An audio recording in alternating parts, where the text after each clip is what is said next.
Namaste students.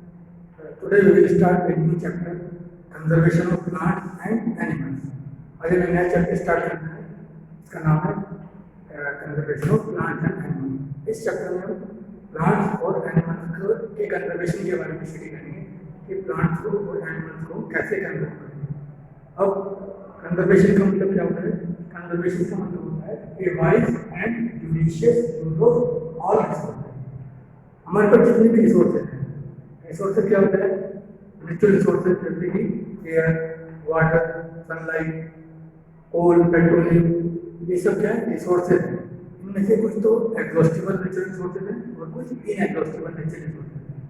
तो इन सब resources का यूज करना वाइजली यानी बुद्धिमानी से और न्यायपूर्ण तरीके से इन रिसोर्सेज को अगर हम यूज करें तो उसी को क्या कहते हैं? कंजर्वेशन कहते हैं। अब डिफोरेस्टेशन क्या होता है और उसकी कॉजेज क्या है, यानी डिफोरेस्टेशन का मीनिंग हम पढ़ेंगे क्या होता है और उसके कॉज, उसके कारण क्या बनते हैं, यानी कि डिफोरेस्टेशन के क्या क्या कारण हैं। तो डिफोरेस्टेशन क्या होता है? Large scale cutting of trees and clearing of forest. Large scale जो फॉरेस्ट है उनकी क्लियरिंग और लार्ज स्केल पर ट्रीज का कटना, इसको क्या कहते हैं हम? डिफोरेस्टेशन कहते हैं। अब डिफोरेस्टेशन क्यों हो रहा है, क्या कारण है इसके बारे में हम स्टडी करेंगे। तो सबसे पहले हम लेते हैं इंक्रीज डिमांड ऑफ वुड। तो वुड की डिमांड इंक्रीज हो रही है, लकड़ी की डिमांड बढ़ रही है। लकड़ी की डिमांड क्यों बढ़ रही है? क्योंकि पॉपुलेशन इंक्रीज हो रही है। पॉपुलेशन ज़्यादा पॉपुलेशन के लिए ज़्यादा चीज़ों की आवश्यकता हो रही है, घर ज़्यादा घर की आवश्यकता हो रही है, ऑफिस ज़्यादा बन रहे हैं, फैक्ट्रीज ज़्यादा बन रही है, तो इन सब चीज़ों में वुड की ज़्यादा जरूरत पड़ती है। तो वुड की जो ज़्यादा बढ़ रही है, वुड की डिमांड बढ़ रही है। जब वुड की डिमांड बढ़ रही है तो ट्रीज की कटिंग होती है, क्योंकि वुड हमें कहाँ से मिलती है? ट्रीज से मिलती है, फॉरेस्ट से मिलती है। तो इन सब के कारण ट्रीज की कटिंग होती है, लार्ज स्केल पर कटिंग होती है। सेकेंड है increase demand of land for construction of factories, houses, road etcetera. अब जैसे जैसे पॉपुलेशन इंक्रीज हो रही है तो पॉपुलेशन को रहने के लिए लैंड चाहिए, जगह चाहिए, स्पेस चाहिए, और फैक्ट्रीज, रोड, इन सब की जरूरत पड़ती है। तो इन सब के लिए जो फॉरेस्ट है वो कटते जा रहे हैं, ट्रीज कटते जा रहे हैं। और आप लोग देखते हैं कि कुछ साल पहले जहाँ पर खेत थे ट्रीज फॉरेस्ट से, वहाँ पर अब प्लेन हो गए, सब ट्रीज कट गए हैं, वहाँ पर रोड बन गई है, वहाँ पर बड़े बड़े बिल्डिंग्स बन गई हैं। तो ये सब क्यों हो रही है? क्योंकि पॉपुलेशन इंक्रीज हो रही है। तो पॉपुलेशन इंक्रीज हो रही है तो ज़्यादा पॉपुलेशन के लिए सब चीज़ें ज़्यादा अमाउंट में जरूरत पड़ती है, इसलिए ट्रीज की कटिंग हो रही है। थर्ड है due to forest fire. Forest fire जंगल में आग लगी, तो जो फॉरेस्ट में जो लोग रहते हैं उनकी किसी गलती की वजह से क्या हो जाता है? जंगल में आग लगी। तो जंगल में आग लगने से पूरा पूरा जो फॉरेस्ट है वो जल जाता है, ट्रीज सारे खत्म हो जाते हैं। तो इससे भी क्या हो रहा है? डिफोरेस्टेशन हो रहा है। नेक्स्ट है due to logging water table. Water table क्या होती है? जो हमारा अंडरग्राउंड वाटर है, अंडरग्राउंड वाटर को ही वाटर टेबल कहते हैं। तो अंडरग्राउंड वाटर में वाटर का लेवल डाउन हो रहा है। वाटर का लेवल क्यों डाउन हो रहा है? क्योंकि बारिश कम हो रही है, रेनफॉल कम हो रहा है।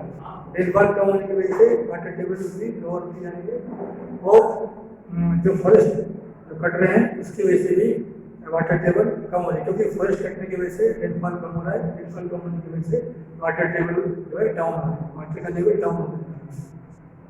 Now we study about consequences. क्या इसके क्या परिणाम है, क्या परिणाम है, इसके बारे में हम स्टडी करेंगे। सबसे पहले होता है नेचुरल रेनफॉल। तो ज़्यादा जो कटिंग हो रही है, जिसकी लार्ज स्केल पर कटिंग हो रही है, इससे क्या हो रहा है? बारिश कम हो रही है, लेस रेनफॉल हो रहा है, क्योंकि जो ट्रीज होते हैं वो रेनफॉल में एक इम्पॉर्टेंट रोल प्ले करते हैं। तो जब ट्रीजिंग नहीं है तो क्या हो रहा है? नेचुरल रेनफॉल हो रहा है, बारिश कम हो रही है। सेकेंड है राइजिंग टेम्परेचर। टेम्परेचर राइज हो रहा है, टेम्परेचर इंक्रीज हो रहा है, बढ़ रहा है। टेम्परेचर इंक्रीज क्यों हो रहा है? क्योंकि ट्रीज जो होते हैं, प्लांट जो होते हैं, वो एटमॉस्फेयर की जो कार्बन डाइऑक्साइड को क्या करते हैं? वो ट्रैप भी कर पाते हैं, क्योंकि ट्रीज के द्वारा क्या होता है? जो सनलाइट आती है, सनलाइट की हीट आंख पर आती है, तो वो रिफ्लेक्ट हो जाती है, रिफ्लेक्ट होकर वापस सीधे चली जाती है। तो अब क्या हो रहा है कि वो रिफ्लेक्ट नहीं हो रही है, उसका कुछ पार्ट क्या है? ट्रैप होता जाता है। इससे क्या हो रहा है? आपका टेम्परेचर इंक्रीज होता जाता है, जिसको ग्लोबल वार्मिंग कहते हैं। तो ग्लोबल वार्मिंग की वजह, क्योंकि ट्रीज की कटिंग लार्ज स्केल पर हो रही है। थर्ड है इंक्रीज इन एयर पोल्यूशन, और ट्रीज क्या करते हैं, एटमोसफेयर को क्लीन करते हैं। तो जब ट्रीज की कटिंग हो रही है, इसका मतलब एयर पोल्यूशन इंक्रीज होता जा रहा है। और डेंजर टू वाइल्ड लाइफ, इससे जो वाइल्ड लाइफ है उसको भी डेंजर हो गया, खतरा हो गया।